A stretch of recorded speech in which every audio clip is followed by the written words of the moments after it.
तर नमस्कार मित्रांनो, सकाळ सकाळी 8:30ला उठून आम्ही निघालो होता दोरीच्या उड्या मारायला. तर माझ्यासोबत आहे विशाल आणि विशालकडे मी दिलेली आहे दोरी. तर हॉस्टेलच्या साईडला एक चांगला पॅसेज आहे, मोकळी जागा, तिथं आम्ही दोरीच्या उड्या मारण्यासाठी जाणार आहोत. तर हे आहे आमचं पूर्ण हॉस्टेल आणि मी राहत आहे शासकीय वसतिगृह मोशी येथे. तर सो दोस्तों हाय, आप देख सकते हैं अभी हम जाने वाले हैं जिम को. नहीं सॉरी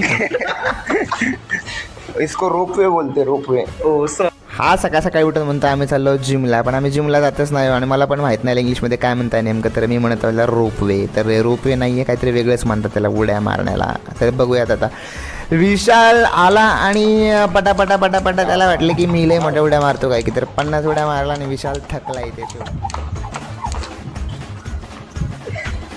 गई गाइस, खत्म, सब खत्म, गुड बाय, टाटा, गया. बघूया त्या ठिकाणी आम्ही आर्मी टाईप जे लोक करतात ना, तर त्या प्रकारची कसं आम्ही स्टार्ट करतोय. तर बघत राहा पटपट पटपट मागे पुढे पाय करायचे, असं रनिंग करायचे फास्टमध्ये. ही एक्सरसाइज मला तर खूप आवडली आणि तेवढंच थकलो पण आम्ही. विशाल 50-60 मारले आणि तो थकला. मी जास्त मारून ठरलं पण मी पण थकलेलो होतो.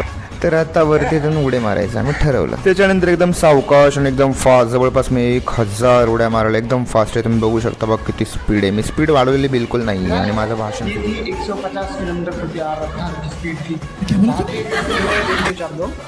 आपला जो हा तुमच्या शरीरातून घाम निघतोय तो मेहनत का घाम. घाम तर मेहनतीचाच पाहिजे मित्रांनो.